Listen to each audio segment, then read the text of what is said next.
نبی کریم صلی اللہ علیہ وآلہ وسلم نے فرمایا قیامت اس وقت تک نہ آئے گی جب تک علم دین نہ اٹھ جائے گا اور زنجلوں کی کثرت نہ ہو جائے گی اور زمانہ جلدی جلدی نہ گزرے گا اور فتنہ فساد پھوٹ پڑیں گے اور حرج کی کثرت ہو جائے گی اور حرج سے مراد قتل ہے۔ قتل اور تمہارے درمیان دولت و مال کی اتنی کثرت ہوگی کہ وہ ابل پڑے گا۔ نبی کریم صلی اللہ علیہ وآلہ وسلم بنو عمرو بن عوف قبا کے لوگوں میں صلح کروانے تشریف لائے اور جب نماز کا وقت ہو گیا تو بلال رضی اللہ تعالیٰ عنہ نے ابو بکر صدیق رضی اللہ تعالیٰ عنہ سے کہا کہ نبی کریم صلی اللہ علیہ وآلہ وسلم تو اب تک تشریف نہیں لائے، اس لیے آپ نماز پڑھائیں۔ انہوں نے فرمایا اچھا اگر تمہاری خواہش ہے تو میں پڑھا دیتا ہوں۔ خیر بلال رضی اللہ تعالیٰ عنہ نے تکبیر کہی، ابو بکر صدیق رضی اللہ تعالیٰ عنہ آگے بڑھے اور نماز شروع کی۔ اتنے میں نبی کریم تشریف لے آئے اور آپ صلی اللہ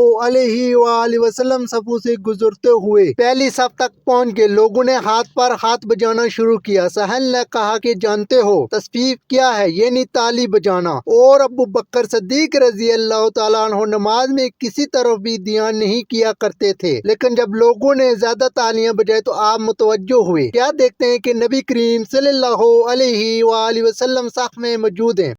حضور صلی اللہ علیہ وآلہ وسلم نے اشارے سے انہیں اپنی جگہ رہنے کے لیے کہا۔ اس پر ابو بکر صدیق رضی اللہ تعالیٰ عنہ نے ہاتھ اٹھا کر اللہ کا شکر کیا اور الٹے پاؤں پیچھے آگے۔ نبی کریم صلی اللہ علیہ وآلہ وسلم آگے بڑھے اور نماز پڑھائی۔